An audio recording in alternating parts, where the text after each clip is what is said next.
Live from a bunker in the heart of the Ozarks, and also from a home under a blanket made to look like a tent because she's sick. It's SiftPop. Yeah. It's that was really accurate. That is the truth. We are in separate places today to do this SiftPop. I feel like a child. I feel like a kid again. Why do you feel like a kid again? Well, I haven't been in a tent like this, a homemade tent out of blankets and sheets that are tacked to pillows and held up by lamps and chairs and also our elliptical machine. My awesome. tent poles are literally an elliptical machine and a lamp and pillows. Well, it's cool. Now. It's cool that we can do this. You're starting to feel a little bit better. Let's just kind of give the background before we get, too far into this thing. Today's episode of SiftPop has been ravaged by illness. It's true, because we actually had a special guest who was going to be coming and visiting, and she also got sick. Aaron, talk about that. Yeah, Gray Drake, the senior editor for Rotten Tomatoes, was going to join us today. It's been in the plans for a while. In fact, I was getting ready to tweet it last night because we're excited to have her on the show. She's a good friend from, when I've made trips out to the movie awards and stuff. And right before I tweeted that we were going to have her on the show, she emailed and said, I woke up sick this morning and my voice is not going to be back by tomorrow. So I was like, bummer. And then, of course, you've been sick all week. Like, since Wednesday, you've been sick is putting it mildly. You've been down for the count. So I'll let you talk a little bit about that. But just to say, it looked like for a second we were going to go from the Critic, the Geek, and the Girl to just the Critic. That's right.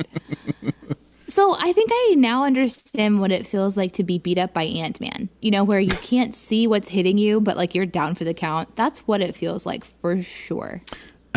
Headache, nausea, all that kind of stuff. Just been Let's a just say crazy this, few days. Aaron, I was so determined to work, though. I love what I do. We have so much fun stuff happening right now. It's like the worst time to get sick. And so I was so determined to get to work yesterday that I made myself drive into work, and I should not have done that. No, you should not have. And I got to work, and I must just take a moment to say there are those times whenever somebody that you've known for a while becomes like next level of friend, and usually it's when something really horrible happens, they hold back your hair when you vomit, which happened. So Aaron, congratulations, you're like next level friend in my life now. I've leveled up. My friend level has gone up. It's true. You threw up some sort of. Oops, what was we don't that? want to talk about this, Aaron. But it was people very, don't want to know. It was very people fruity. Don't want to know. It was very fruity. It smelled really good. It was actually like a potpourri entered the room. It was like. That is so disgusting. And also true. Just glad that you could actually have a voice today and you're feeling better. You're like feeling more okay. Thank you for asking. I am. It's interesting to do the show apart from you, though. So this is going to be an interesting thing. I also can't be in the chat today because if I have the chat open, then I will hear our own show echoing back. So I can't be with the chatters today. So I think I'm going to hop into band during our episode today and chat on the SiftPop band. You can't open it up on your phone and just turn it down all the way and be in the chat that way? Guys, that's right. There is also an app. There is. Hey, let's blame it on my not feeling well and not just me not remembering. Let's just pretend like I'm really not feeling well right now. Do you have your phone in the blanket fort with you today? I do. I thought go. ahead. It's too late. I'm already in the SiftPop chat. That's too bad. Yeah. I'll pop over into the chat. There you go. So Danae will be in the chat. You were already getting like those slow motion no screams from the chat room. So they're like, no. Okay. For those of you that are listening to this podcast later, you're always welcome to join us for our live show. We do it on Mixlr.com. There is an app, which I'm going to right now, called MIXLR. And you just search for Shoe the Dough, all one word, and you can find our show and subscribe and then hang out with us during the show. It's going to be a little bit more laid back today. Obviously, we're just kind of chat. We had planned on all three of us seeing Bridge of Spies. the Tom Hanks movie, and obviously Danae did not get a chance to get out of the house to do that. So I have seen it, so we'll play that a little bit by ear, and then Danae requested to talk about some TV she's been wanting to talk about for a while. So we'll do that, and then we'll have some buried treasure at the end for, like we always do with SiftPop. But that's kind of the order for today. We'll kick it off with some Bridge of Spies. Here's the trailer. You've been selected for a mission which you are not to discuss with anyone outside of this room. We are engaged in a war with the Soviet Union. This war does not for the moment involve men at arms. It involves information.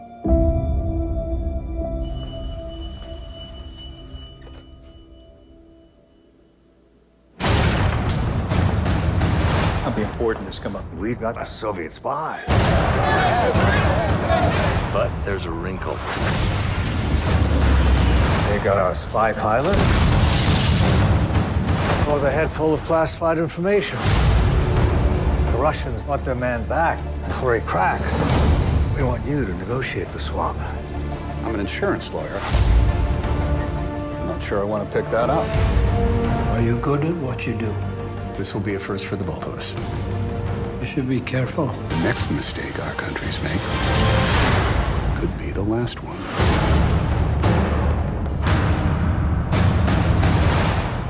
Ooh, the next mistake could be the last one, Danae.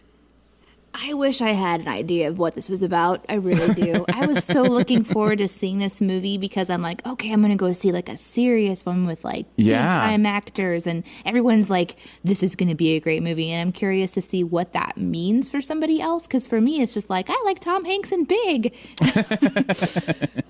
Well, so and like... This is different, so go ahead. I have to admit, are you stirring tea right now? It sounds like you've got like a teaspoon. I apologize. No, I did. I apologize. I forgot to take out the spoon. I'm sorry. No, it's fine. Tell me more, Aaron, while I sip my tea. I was really looking forward to your opinion on this one as well, because it is a different kind of movie, I think, than we've really reviewed so far on SiftPop since you've been kind of doing the every week kind of thing, because we're getting into award season. Right? So there's this thing that happens during awards season where starting in October, they start releasing these, high profile movies with big name directors and big name actors and big stories and dramatic turns and all that kind of stuff. And I think, we're seeing that with, Bridge of Spies coming out and then many others. Everest as well was kind of, a start into that, although that has the big screen element to it as well. This is a movie about a true story of a lawyer who was an insurance lawyer that the United States government tagged to defend a Russian spy who was caught spying on the United States during the Cold War in about 1960. And that seems like maybe that's not the same situation. What do you mean? That seems like maybe they shouldn't have chose a lawyer that does something completely different and be like a defense attorney. In fairness, the movie touches on it a little bit. He did have some recognition for some stuff he'd done with They wanted a dump guy. They wanted a fall guy, right? No, the movie is really pretty even-handed about this, and it's one of the things I like about the movie. There are many people who really say, look, this is what we're about, giving people a fair trial. And we have to make it at least appear as if we are doing that. So there are people all along that spectrum of actually want it to be a fair trial to, we're just going to make it look like it's a fair trial. Obviously, we're going to send this guy, to the electric chair or whatever. So you've got that whole gamut of people doing that in the movie. So it starts... So did it have light moments or was like intense all the way through? There's some humor. I mean, Tom Hanks is a funny guy, and he understands, even in drama, how to have a little bit of lightness so that you like him, so that he's appealing. Because, there's those movies where it's such a serious topic and it's such a serious movie, it never, lightens up. And sometimes those are boring because of it. Did this one, keep your attention? Because that's, I guess, why I'm asking if it had a moment of laughter to break it up. Yes, there absolutely were those moments. Those moments, it's Steven Spielberg. He gets it. He gets how to bring an audience along. He tells stories very, very well. Even if you think of his movies and again, we're going to play the Has Danae Seen This Movie game. Yay! Even if you, okay, let's play. Let's play. All right. So even with Spielberg, other Spielberg dramas like Schindler's List. No. Okay. Or let's see what other one would be a good example. Saving Private Ryan. No. Okay. So even with movies like that, which are these crazy intense movies, right? But they have these moments where you're led into the fact that humanity is all across the spectrum, not just serious, but light, levity. And it seems weird to say that there's levity in Schindler's List, but there is. There are some moments in that movie where the characters, you find that likable moment with them to have a little bit of a smile, even more so in Saving Private Ryan with the soldiers.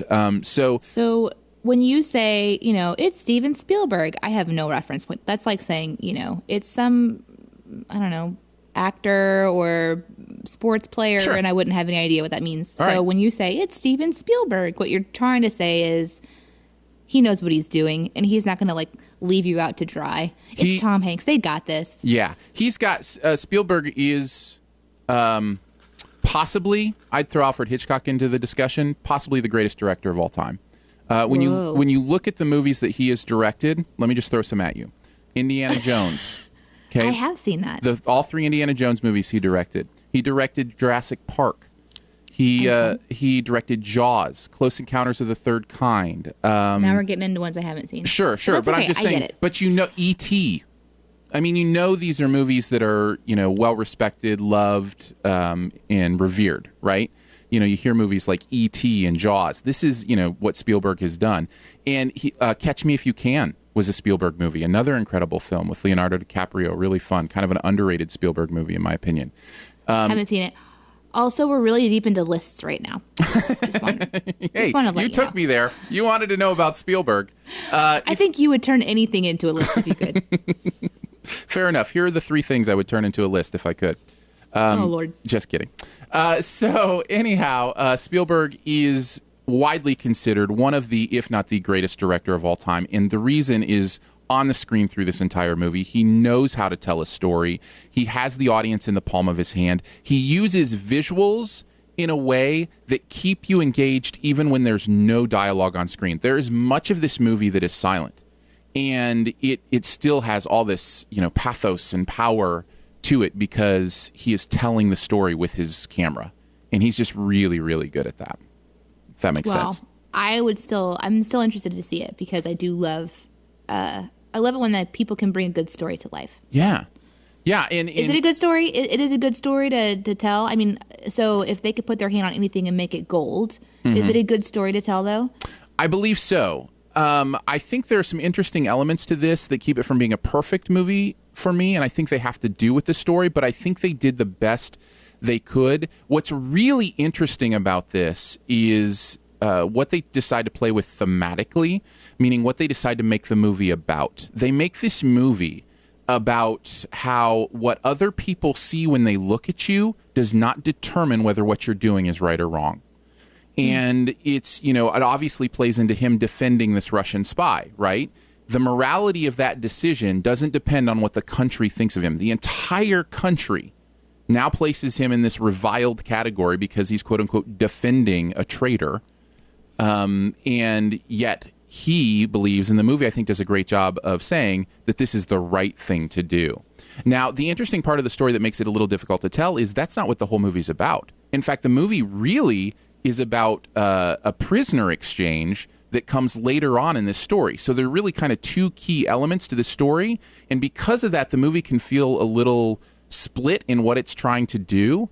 I just think that's kind of the normal difficulty of this man's life. But both are key elements to the story. And to what he does. So I think they do a decent enough job. Well, it sounds like you're passionate about it. Like, I can't see you right now, so I can't confirm this. But it sounds like you have a good time, like, enjoying the movie, that were you able to put your analytical brain aside and enjoy it? Yeah, absolutely. Cool. I had a great time. I think it's a wonderful movie. I think it has some really beautiful things to say about difficult decisions and the way the world looks at you. There are there are moments, and I really don't want to spoil any kind of the plot moments. Yeah, don't spoil it, because don't spoil stuff, Aaron. I won't. I won't do it. I won't do it. They will write you messages, and they will hate on you. I will say there were no helicopters, so no worries there. But I'm glad you could confirm that, because I have no idea. Without giving away any of the plot points, there are moments where the way that the writers, and in this case, another team I love, Joel and Ethan Coen, the Coen brothers, who have written and directed some amazing movies themselves, actually had a writing credit on this. And you can feel them in the way that they weave these themes into the smallest of plot movements. And it's really brilliant on a couple levels, how they do that and come away with a consistent theme. So this makes talking about like lame TV shows way worse, because it's like, wow, this sounds so layered and detailed and well executed, and it's very complex, and it's like a great delicious meal, and I'm like ready to talk about bread with American cheese on it. Yes. Yeah, no, I Guys, understand. I've been in bed watching stupid TV shows all week. But that's fine, right? That's the spectrum of entertainment. It's the spectrum of pop culture. You can love both. You can love a grilled cheese sandwich as much as you love a steak. You know what I mean? They're just different kinds of food, and sometimes you're in the mood for one, and sometimes you're in the mood for the other. That is true. I try very much not to belittle or look down on what would be considered junk TV or junk food. I look down on what I would consider to be useless television, or that doesn't have something to say, or something that pours into a deeper element. But there are just sometimes you want. I mean, Survivor is possibly my favorite show on TV.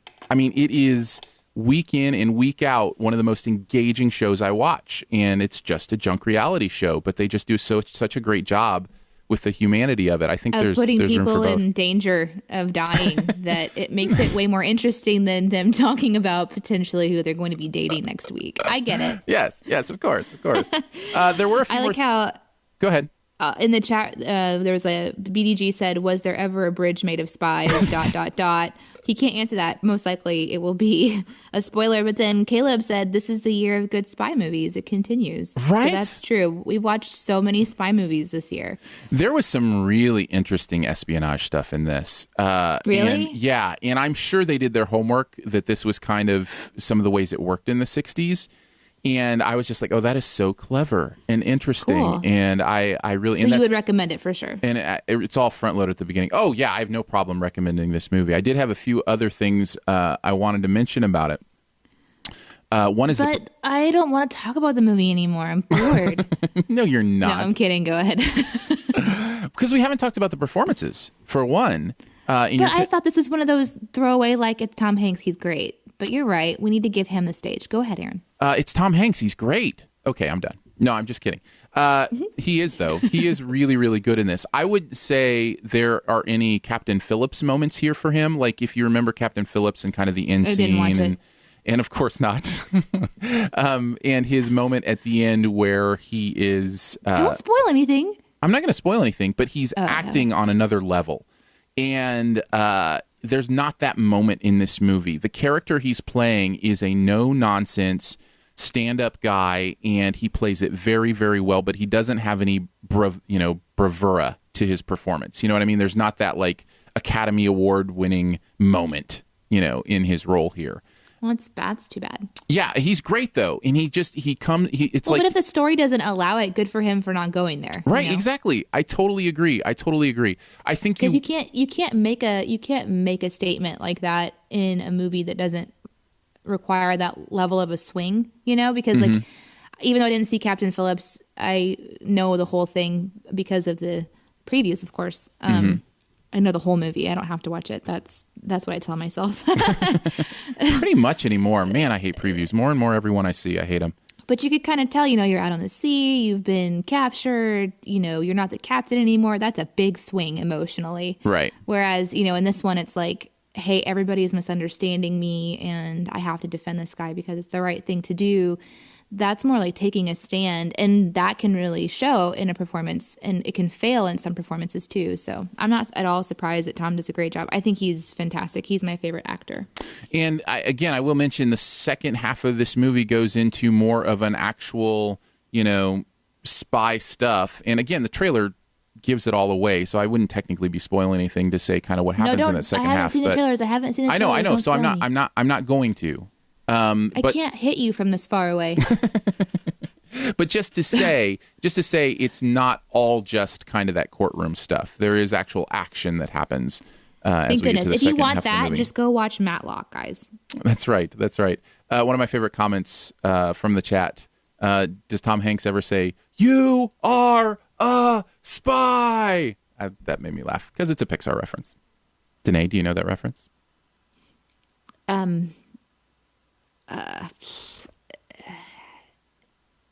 mean, it made me think of Lord of the Rings, "You Shall Not Pass," which is totally different, Just that dramatic pause, like, "Fly, you fools," or "You shall not pass." Or possibly Woody talking to Buzz, telling him he's a toy. He's not a toy. Huh? No, he is a toy. Yes, he is a toy. You are a toy. Sorry. That's the reference. Anyways, I thought that was hilarious.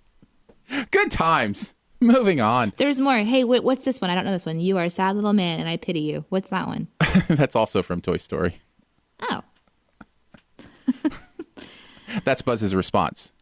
We can go through the whole... Should we just go through the rest of the movie? Let's just all quote it together.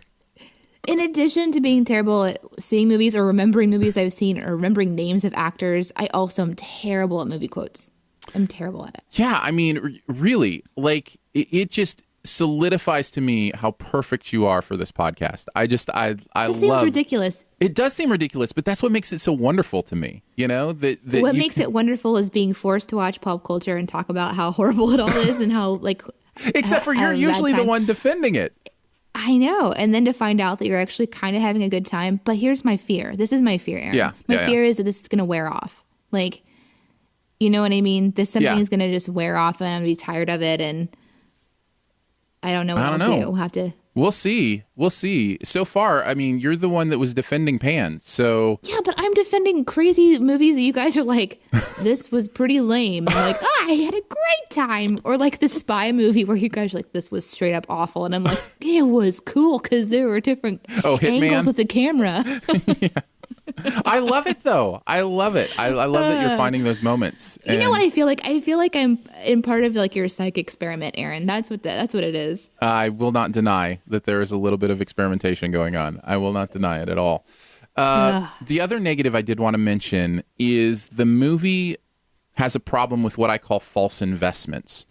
It makes you invest in certain parts of the story that don't have a lot of payoff at the end. I've been in relationships like that. Right. There you go. It's the same idea. You just look back and you're like, what was I doing? Yes. So there are those moments where the movie says, okay, invest in this, and then it doesn't really circle around and pay off anywhere else. And there are two specifically that I can think of that I'm not going to go into specifically because I don't want to spoil, but there are those moments in the movie where that happens. Again, it's minor, very minor. This is a great movie-going experience, and I'm not surprised with the people involved. Well, there you go, everybody. Let's all clap for Aaron for going and seeing the movie by himself. My wife came with me. She liked it. Oh, cool. Yeah. That's cool. Yeah, we had she said she really enjoyed it, so. That's nice. Yep. And she can let you know in the comments because I think she's listening if you're listening live. Okay, Danae, you have decided you want to talk a little bit about TV today. Yeah. So we can do that. Should we first talk about Patreon a little bit? Yeah, let's talk about Patreon, Aaron. Go for it. Well, I'm going to take a drink. Patreon is a website. You have to type in patreon.com/Aaron and Danae to see what we're about to talk about. So if you're at a computer, you can do it right along with me. Here, let's type together. I type faster than some, but I'm already there. And what you'll see is Aaron and Danae. Hey, Aaron, if you want to take over, you just let me know. I don't know if you remember this, but I've been really sick. This may or may not be the best idea. Well, but so far we know Patreon is a website. That's good. We've set the stage. You're doing great. Okay, cool. So the point of this website is to allow artists to be able to continue with their art. And so for us, it's doing an audio show, and that's what you're listening to right now. We create right now 2 podcasts with plans for a third one to be released in another $20 a month. We're going to do our 3rd podcast called New Music Digest. But right now we do 2 podcasts, one on Tuesday, one on Friday. Right now you're listening to SiftPop on Fridays. We are supported by 22 people. So thanks to those who contribute to making Shoe the Dough possible. Thank you. You can go to patreon.com/Aaron and Danae, and $1 a month is, kind of the start. If you can do $1 a month, $3 a month, $5 a month, whatever works for your budget, it'll help us continue to do this kind of fun stuff. We like to pick random people to thank when we do our podcast. Yeah. So I want to thank Hannah today. Hannah, thank you for being one of the 22 people making this possible for everybody else, because this is a free show. We do the show live on Mixlr, and it's also free to download in podcast. You don't have to pay for the podcast. But doing all of the work to make it possible, having the bandwidth and the equipment and things like that to make this possible, that's what those people are supporting. And then also every time we launch a new show, it takes another level of work, and we're hoping soon to be able to get our 3rd person in the studio. Ooh, yes. That's my favorite goal to try to paint for people, is imagining what we can do with like being able to help somebody else, jump in and do this with us, which would be really, really fun. So, yep, we want to make stuff that's fun for you to listen to and has a little bit of meaning and kick for your day too. So, we're excited about doing as much of that as possible. So, thank you for helping us out. All right, today, I feel like now would be a good time to also say, if you guys have any suggestions or comments or anything that you want to see done differently or thought about differently, please let us know. We love hearing about your feedback, not just on iTunes and Stitcher, but also like just general emails. Like if you have something that you want to suggest. So our email is aaronanddanae@gmail.com. Do you want to change it to Danae and Aaron? Do we need to have this conversation live in front of everybody? Are you sick and tired of being put second in the email address? No, I'm used to it by now. You're first in the abbreviation, okay? That's true. DNA. See? That's right. So there you go. All right, D. I feel like you needed to talk about that, so I'm glad you got that off your chest. That's right. It was a workaround for me to actually get something that I needed to talk about. That's right. Tell us a little bit about the TV you've been watching. I have been trying to figure out what to dump from my watching, because unlike you, Aaron, I don't want to keep watching things that just aren't exciting to me. Like, you watch stuff to review it for your audience, and I think that's awesome. And you'll jump into something and you'll carry it all the way through so that you can have a conversation with the fans and of your movie friend and people that might be interested in a show. Okay, can I stop you right there? Because I want to talk about this a little bit. I don't do that anymore. If I'm not invested in something after 3 episodes, I give up on it. If I've stayed with something for a season or 2 and it gets bad, I'll let it go. I just don't have time anymore. I just don't have time anymore to do that. I mean, there are some things that the audience does want to know about, and I'm willing to, kind of enter into that conversation even if I'm not enjoying something because the audience demands it. But for the most part, the stuff people want to talk about is stuff I like anyway. So I just haven't run into that. So I have dropped several things. I'm paying attention more to what I'm watching, I think, because now part of my media intake is being, largely influenced by movies. And so just during my regular day, I don't mind having like the little TV on in the corner, just kind of playing through something. But I'm really starting to want to branch out beyond what, I don't know, like I've been watching for the last 5 years or so. So I'm making kind of like, I'm trying to figure out which ones to drop. And I'm dropping Bones and Grey's Anatomy for sure. I dropped Bones a couple seasons ago, actually. It's just not good. It's still not great. In fact, I would say it's getting worse. And there's just so many TV shows that play up the whole, there's been a murder and you have to solve it. What really makes a great show is I don't like looking at the murder side. I like solving puzzles. I like that, but it's the characters that really kind of draw you in after a while because there's like a fun interaction between them. And just over the years, the connections between the characters is really getting sallow. And that one has been bumming me out because I'm like, I felt like you were dropping off a little while ago, but for sure, I can't keep watching. Even the season, I'm probably not going to finish this season. I have to tell you, this is where it actually changed for me. Was about 3 or 4 years ago, whenever they added like the 12th new version of CSI or whatever. It just got to the point where there were so many crime procedurals on TV, and there still are, that it was like I'm so done with this format. I know it by heart. I know exactly who the killer is by the way they introduce them. I know, you know what I mean? Like you see right through it, and for me, it's been filler. It's been a filler in the background. Right. That has been my normal, and that's okay to a certain degree. But now I'm realizing I kind of want to at least be watching something that might have some interest to it. Yeah. Bones sank down to a lot of them haven't. Grey's Anatomy being the other example. I started watching Mysteries of Laura, which is terrible, and I kept watching it even after the first couple that I saw. 'Cause I saw it on a plane once, like an episode, and I was like, "Oh, wonder what that one's about." And it was worse when there was audio. Like it was better when it was just video, and you could kind of like pretend like you knew what was happening. And then when I went and watched the actual episode with audio, it was like the dialogue was just awful, and everything was so terrible. So I kept watching it because it would make me laugh because it was so bad. It's a valid reason. I was like, this just can't get worse. No, it actually did. So those are the 3 I'm dropping. And for now, I'm keeping Once Upon a Time and Heroes Reborn. Those are my keeping for now list. Because Heroes Reborn hasn't gotten any better yet, and that's been disappointing. I am also keeping Heroes Reborn for the time being because I love the world so much. Like I love the what is possible, the potential of that universe, and I love Zach Levi. So I am going to keep watching Heroes Reborn.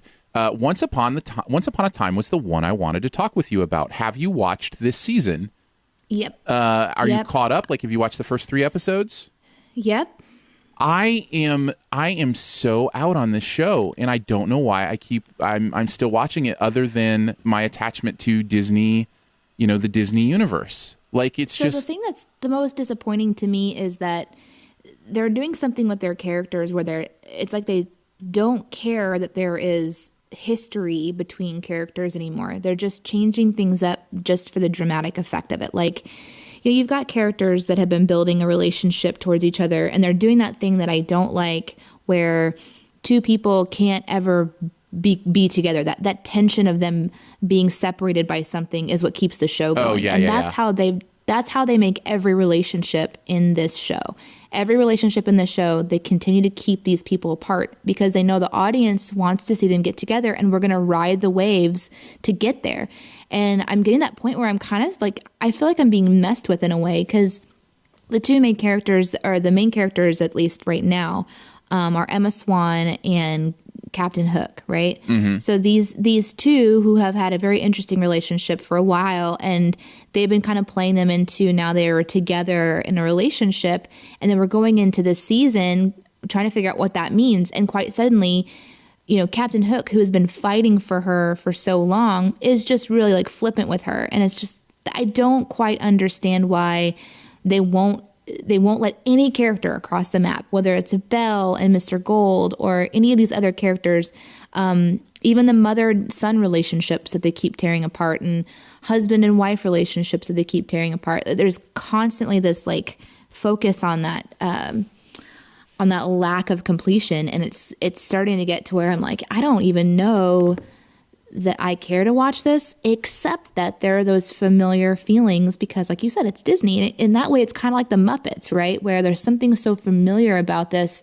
and it's drawing me in, even though parts of it I'm just not enjoying. All the Muppets is new enough that I'm going to ride that one much longer, I think. And then you have to go and pull Pixar into it. And, what am I supposed to do? You promised me Merida is going to be part of the show, and she shows up for like 3 seconds in the first episode, and then bye-bye. Like, what? Yeah. Like, what was that? Like, what? I mean, I'm sure it'll come back. I'm sure it will come back.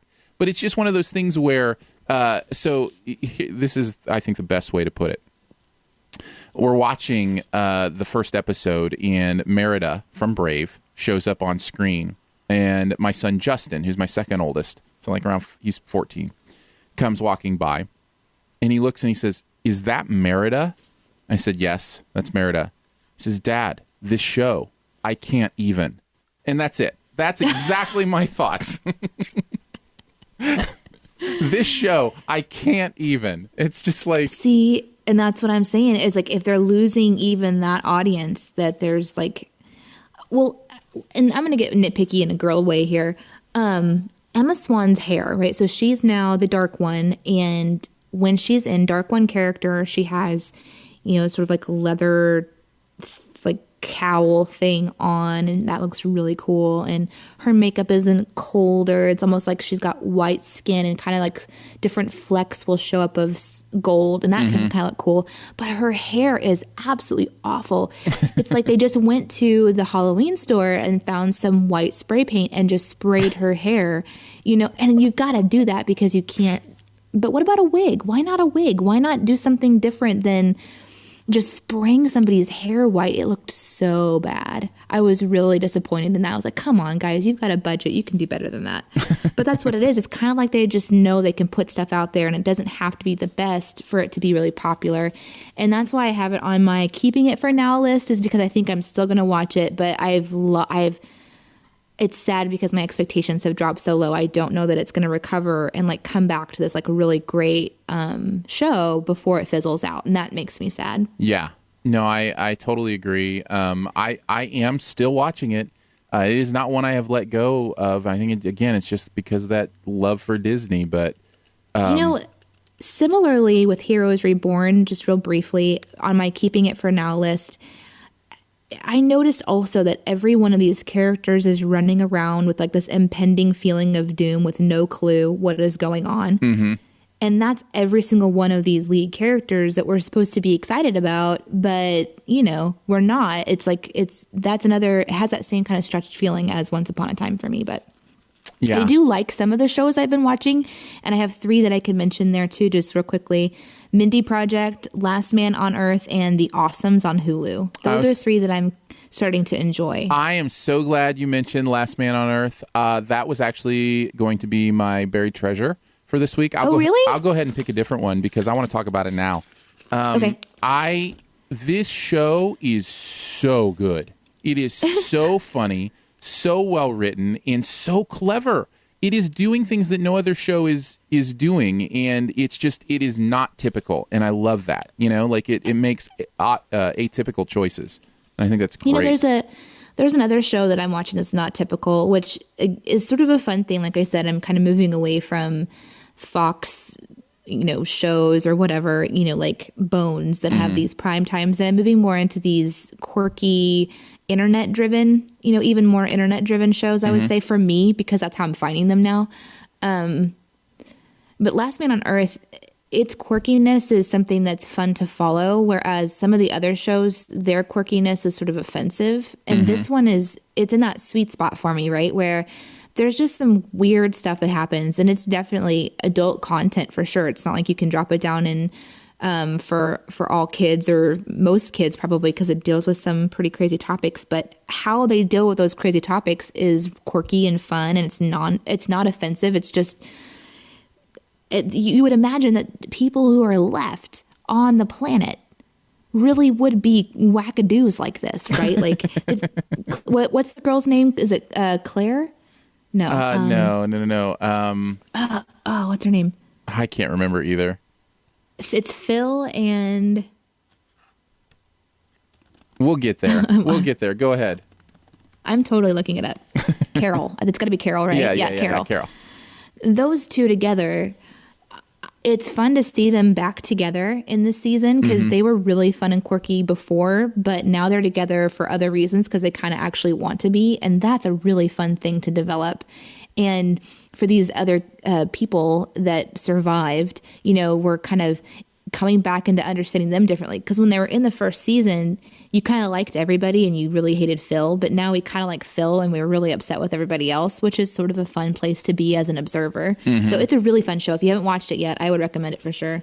And I love how, even as quirky and strange as this show is, I love how real it feels. There are moments in this where you're like, yes, that is exactly how this would be. I think of, for instance, and TV shows are weird when it comes to spoilers. I think this was in the season debut, but where they're separated and he accidentally leaves her somewhere. And I know. Like him trying. I'm like that because how would he? How would he find her? Like it's he would have no way. And I just now the way he found her was ridiculous and probably would never work. But the way that she survived while he was gone was so accurate and hilarious. Oh, right? and I have to say. So she gets left, and I don't care that I'm spoiling this because it's hilarious and it's just a little joke. But I just this is representative of how funny this show is. So she gets left because she wants to bedazzle a little bit of her shirt. He finds out that she's gone, and when we get back to her entire shirt is bedazzled. Like it is one big bedazzled shirt. But they don't draw attention to it. No. They're such a smart show. Oh, I know. They're not zooming the camera in. It's something that you would observe because you're paying attention to these characters. And you know what? You're paying attention because you're watching. This isn't a background show. This is one you like to watch because there's all these nuances and fun things that come up on the camera that you're drawn into. And they're doing a fantastic job of being in like the apocalyptic world with real people and not really forcing much. It's ridiculous and silly, but it's my favorite show, and I would really, really highly recommend it. Yeah, it's good stuff. I think have a good comparison of why I keep watching Once Upon a Time. I think it's the same reason I keep watching Saturday Night Live, because as awful as it can be, every once in a while something really clicks. And I think that's true with Once Upon a Time. Every once in a while, the way they treat a character or turn a story actually really works. And I want to see those moments. So it's like waiting for that good skit amongst the, 5 bad skits on Saturday Night Live kind of thing. Which, by the way, SNL has been awful so far this year. Like, I haven't watched SNL in so long because it got awful a long time ago for me. Yeah. Well, it goes in waves, right? And everybody says, oh, the new cast will never be as good as the old cast. And then there's always stars that break out from every cast. It's just right. It just tends to happen that way. But yeah, the first couple episodes this season have been pretty bad. No laughs. Pretty bad. So did you hit all the TV you wanted to hit before we get into our buried treasure? Yeah, there's other shows I watch, but those are the ones that kind of rose to the surface of my imagination. If you guys ever watch a TV show or a movie and you want to know our opinion on it, shoot us a message, let us know, and we can weigh in on that. You can shoot us a message on our website or in band or on Facebook, wherever you want. We'll get back with you. Absolutely. Also want to let you know before we head into our buried treasure for this sickness addled episode of SiftPop, we have a live show coming up that we hopefully won't be sick for. November 20th, and you can put it on your calendar if you're in the Springfield area, Springfield, Missouri, I should say, the Ozarks. We will be doing a live show at Classic Rock Coffee on November 20th. Is that right? I don't have it right in front of me. On November 20th, we're going to be doing segments from different podcasts that we do. We're going to have special guests, kind of an Aaron and Danae and Friends evening, and we're going to have a blast. We'll have giveaways and lots of fun stuff. So if you happen to be in the area or want to make your way to the area, we would love for you to see the podcast element live on stage. We are going to have a hostess, which is Sarah Forhetz, who does local KY3 News. She's going to be hosting the event. Music to open up the podcast. I'm going to be playing a few songs with a couple friends. And then we'll do our live show with special guests, like Aaron mentioned. Nate and the Saints are closing out the night, and we are going to be having giveaways throughout the night, as Aaron said, too. So it's going to be a lot of fun, and we were hoping, actually, for some potential help because we're trying to do the video of the night, and if that happens, we're going to need people kind of helping us to manage the chats and things, and we know you guys who are listening live right now might be interested in that. So be watching band. I'm going to release some stuff here probably in the next week for you guys.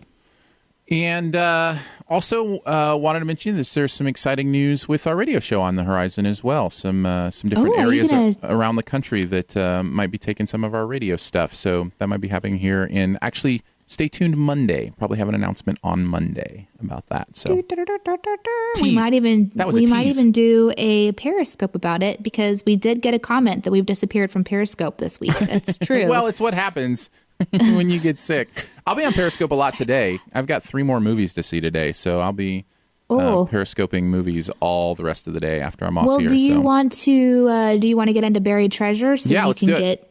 All right. Well, do you want to start, or do you want me to start? Well, I've got to find a new one, so I think you should start. Okay. So I have kicked into high gear on reviewing games for the show and reviewing apps in general. But I have seriously 5 different things I've downloaded and I've been kind of playing around with. But it all really started off for me when I got the app called Google Rewards. And you might know about this already. This is an opinion / survey app from Google. And what you do is you get it, you fill out the initial form, and then they notify you anytime there's a survey that one of their affiliates wants to take. And you get paid in Google Store credit for taking those. So far, I've taken, I think I've taken 6. I've taken 6 different surveys, and I've earned $1.70. Yay! $1.70. The cool thing is that there are a lot of sales that'll happen on the Play Store, though. So I was able to get 3 apps for 10 cents a piece, all with credit that I had just earned, and then I still have $1.70 left. So even though it doesn't seem like a lot, you might have to save up for like an app that costs $10, obviously, but for the ones that they'll have up on sale. So I downloaded quite a few.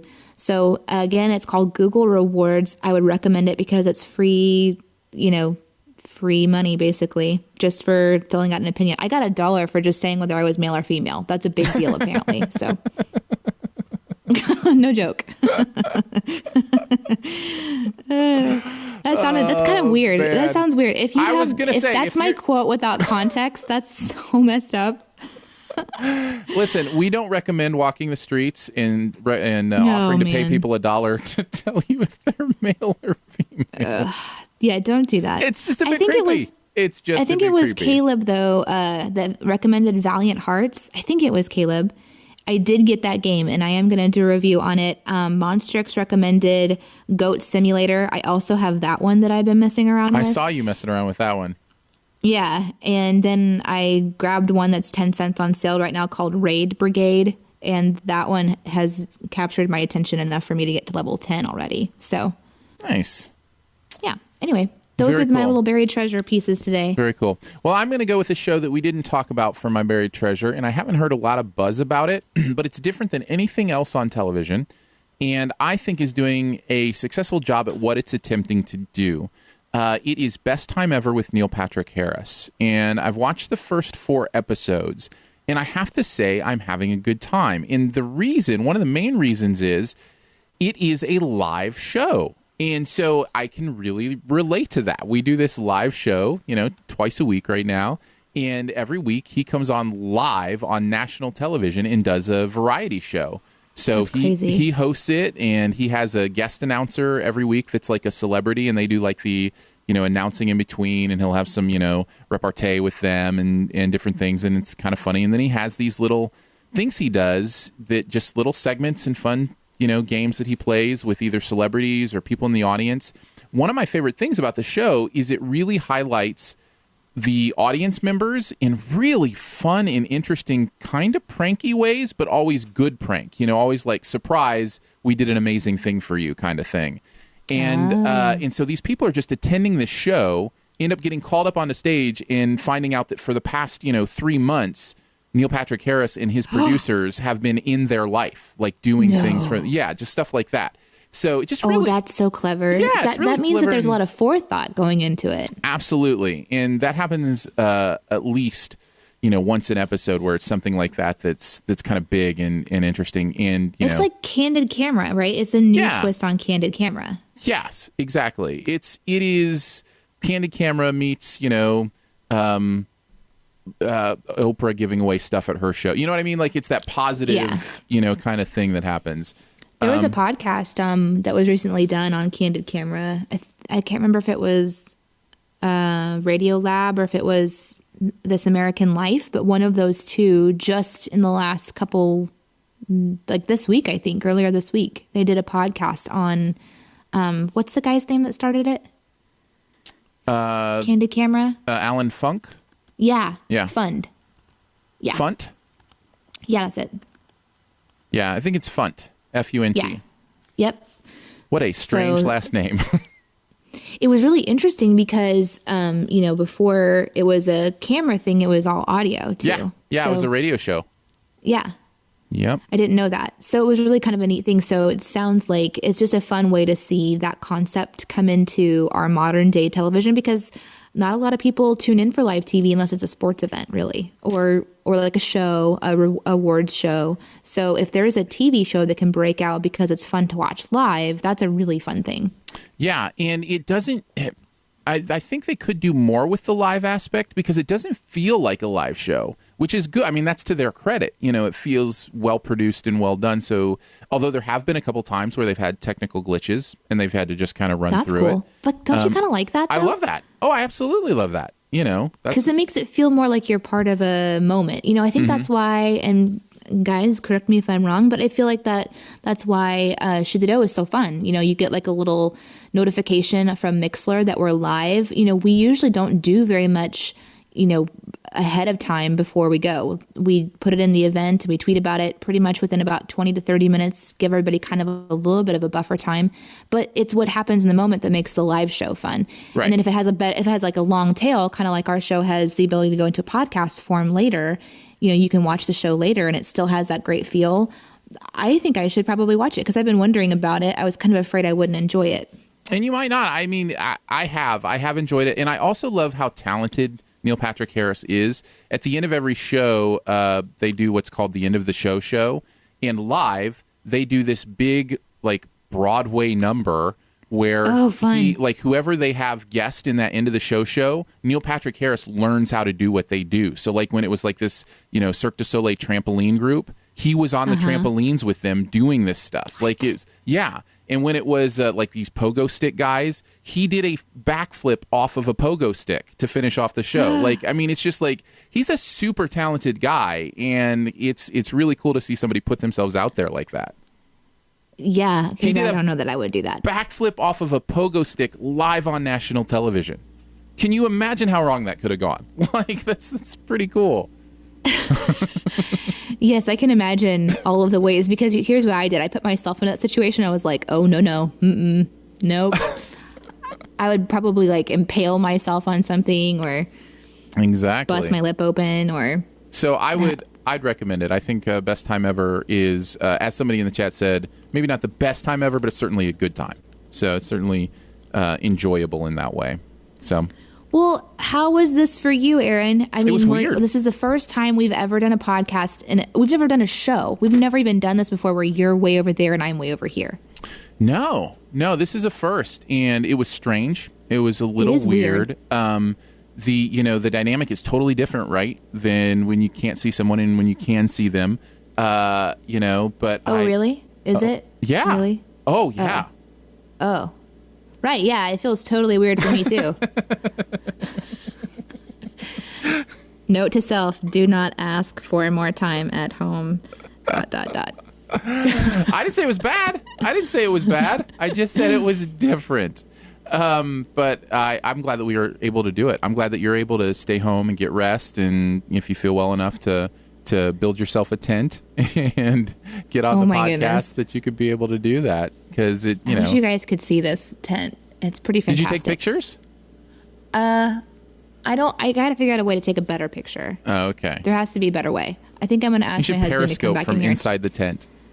Okay, I could. Here's my sickly self periscoping from in my tent. Cool. Yeah. Well, I had a good time, and I appreciate that, technology has advanced enough for me to be able to maybe in my living room connecting for the podcast, and hopefully everything will be back on board running smoothly for Tuesday's Shoot the Dough show. Yeah. I'm looking forward to Tuesday. I think we're going to do a random tandem on Tuesday. So excited to have, kind of one of those episodes. We will have another No Longer Safe in our addiction series coming up pretty soon. So we're excited to do that for Shoe the Dough. And then lots of good stuff coming up movie-wise. So SiftPop on Friday is going to be a lot of fun. We'll see if we can get Gray Drake on some weekend here. But we've always got our rotating line of geeks waiting to talk movies with us. So we haven't talked to Josh in a while. We haven't talked to Captain Logan in forever. You know, there's all these people we love to talk to. So and sure Jeremy. Yeah, Jeremy. We've never had Jeremy on. Oh, that's probably he. Well, then definitely he's been out the longest. Then I probably need a rest now.